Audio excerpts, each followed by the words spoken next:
Ada orang bangun pagi terus rasa berat. Hari baru bermula tapi jiwa dia dah penat.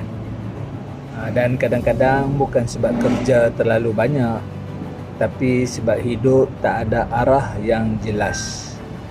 Orang yang ada misi, cara dia bangun pun berbeza.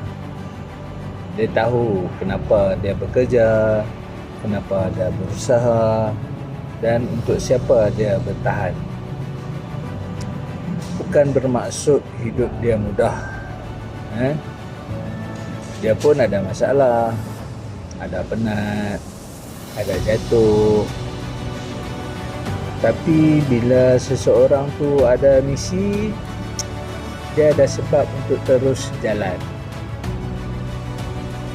Sebab tu penting untuk kita ada tujuan dalam hidup.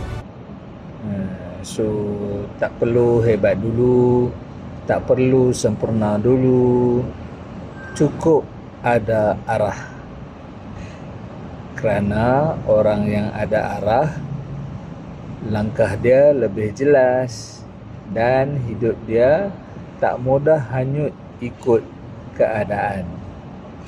So kalau hari ini kau rasa kosong, maybe bukan kau malas, maybe kau cuma belum jumpa semula misi hidup kau. So cari misi.